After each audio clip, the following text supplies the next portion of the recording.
LAC पर पैंगोंग त्सो इलाके में चीनी सेना के पीछे हटने की और वीडियोस और तस्वीरें सामने आ रही हैं। ये साउथ बैंक के चीनी सैनिकों की वापसी का वीडियो है। इसमें वो इलाके दिखाई देते हैं जहां पर चीनी सैनिक अब खाली करके वापस लौट गए हैं। इन खाली कैंपों को बुलडोजर लगाकर ध्वस्त किया गया। चीनी आर्मी ने खुद अपने कैंपों को तबाह किया और अपनी हद में वापस चले गए। ये वीडियो चीनी पीएलए के पीछे हटने का एक बड़ा सबूत है। आप देख सकते हैं वीडियो में, खाली करने से पहले का ये वीडियो है और चीनी आर्मी ने अपनी ओर वापस लौटने के से पहले जो जगह खाली की वो आपको इसमें दिखाई दे रही है। ये वीडियो उन लोगों को जरूर देखना चाहिए जो सेना के शौर्य और पराक्रम पर सवाल उठा रहे थे और इस डिसएंगेजमेंट की प्रक्रिया को भारत के नजरिए से गलत बता रहे थे। तो साफ दिखाई देता है जहां जहां पर चीनी सैनिक थे, जहां उन्होंने अपने टेंट लगा रखे थे, कहीं बंकर बना रखे थे, कहीं टैंक, कहीं गाड़ियां खड़ी कर रखी थी, वो सब अब वो पीछे ले जा रहे हैं और तो और अपने टेंट, अपने बंकर खुद उखाड़ कर खुद तबाह कर रहे हैं। ये तस्वीरें भारतीय सेना ने जारी की हैं और इसमें साफ आपको ये चीनी सैनिक दिखाई दे रहे हैं। जितने भी लोग आपको इसमें दिखाई दे रहे हैं ये सब चीन की पीएलए की, पीपल्स लिबरेशन आर्मी के सैनिक हैं।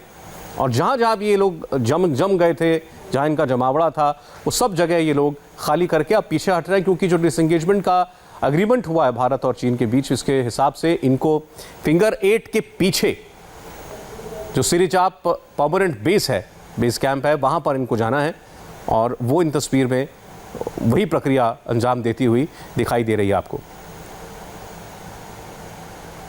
इससे पहले ये चीनी सैनिक फिंगर 4 और 5 के बीच में थे, लेकिन अब यहाँ से पीछे हटना ही लोग शुरू हो चुके हैं। और सबसे ज़्यादा आपको बता दें, जो चीन का अड़ियल रुख था वो पैंगोंग इलाके को लेकर ही था। हमारे डिफेंस एडिटर मनीष प्रसाद इस वक्त हमारे साथ हैं। एक तस्वीर कुछ दिनों पहले आई थी जब इस डिसएंगेजमेंट प्रोसेस का ऐलान हुआ था मनीष, जिसमें चीनी टैंक पीछे लौटते हुए दिखाई दिए थे।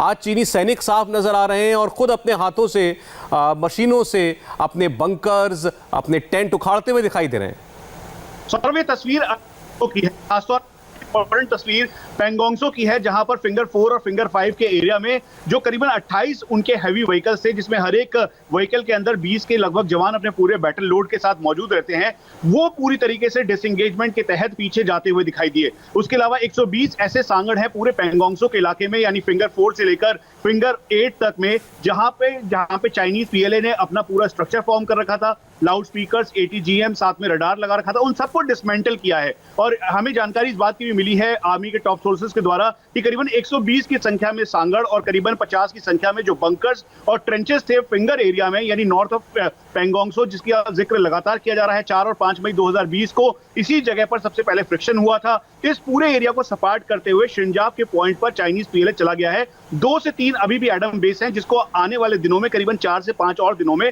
वो इसको बिल्कुल पूरी तरीके से डिसमेंटल कर लेगा। दूसरी तस्वीर आई रिचानला की, जहां पे आपने पहले भी देखा कि टैंक जो चाइनीज पीएलए के ZT-96 यानी T-96 third generation battle tank जो उनके हैं, वो, उसके बाद ZT-15 जो उनके लाइट टैंक्स हैं, वो पीछे जाते हुए दिखे। आज जो तस्वीर आई भारतीय सेना के द्वारा औपचारिक तौर पर दी गई, उसमें 3 तस्वीरें इंपॉर्टेंट हैं।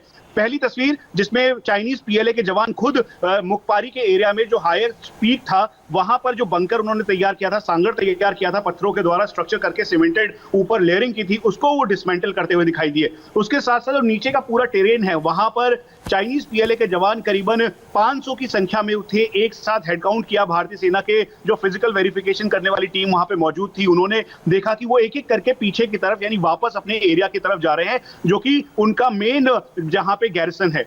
तीसरी तस्वीर आई जिसमें चाइनीज पीएलए के जवान एक साथ जो मेन हायर पीक था, वहां पे अपना पूरा सामान लेकर, जो हैवी सामान था, हैवी मशीनरी उन्होंने जो फॉरवर्ड लोकेशंस पर लगा रखी थी, उन सबको लेकर वो नीचे की तरफ उतर रहे हैं। यही नहीं बल्कि इसके साथ साथ सबसे इंपॉर्टेंट तस्वीर वो आई जब रेचेनला के एरिया में जो बाकी के टैंक से उनको डिसएंगेज किया गया, क्योंकि लगातार चाइनीज पीएलए इस जगह से डिसएंगेजमेंट प्रोसेस के तहत अपने ZT-96 यानी T-96 टैंक्स, उसके अलावा जो उनके इन्फेंट्री कॉम्बैट व्हीकल्स है, उनको यहां पर तैनात कर फॉरवर्ड लाइन पर लगातार प्रेशर बिल्डअप करने की कोशिश कर रहा था, इसीलिए भारतीय सेना ने इसे पीक पॉइंट्स को लगातार डोमिनेट किया। और यही वजह है कि जिस तरह से 10 तारीख को चाइनीज पीएलए ने कहा था और फिर उसके बाद औपचारिक तौर पर भारतीय सेना ने भी इस बात को कहा कि डिसएंगेजमेंट प्रोसेस में करीबन 10 दिन का वक्त लगेगा, जब चाइनीज पीएलए अप्रैल 2020 के स्टेटस को पालन करेगा। लेकिन फिजिकली वेरिफिकेशन, कोऑर्डिनेशन और उसके साथ साथ पूरी चीजों को मॉनिटर किया जा रहा है और ये तस्वीर उसका सबूत है कि चाइनीज पीएलए डिसएंगेज कर रहा है, पीछे की तरफ जा रहा है और इसको भारतीय सेना प्रॉपर्ली मॉनिटर कर रही है, क्योंकि 15 जून 2020 को जो हुआ वो ट्रस्ट डेफिसिट था, उसकी वजह से विश्वास करना। भारतीय सेना किस तरीके से इसको वेरीफाई कर रही है, आपने ठीक कहा, इस वीडियो से ये भी समझ में आता है। मनीष, फिलहाल शुक्रिया आपका। और ये पूरा डिसएंगेजमेंट का प्रक्रिया जब खत्म हो जाएगी उसके बाद एक बार फिर बात होगी और हिस्सों को लेकर के जहां पर गतिरोध बना हुआ है। पश्चिम बंगाल की लड़ाई अब हिंदू वोटों पर आ गई है। डिटेल में एक डिटेल रिपोर्ट आपको दिखाएंगे इस ब्रेक के बाद।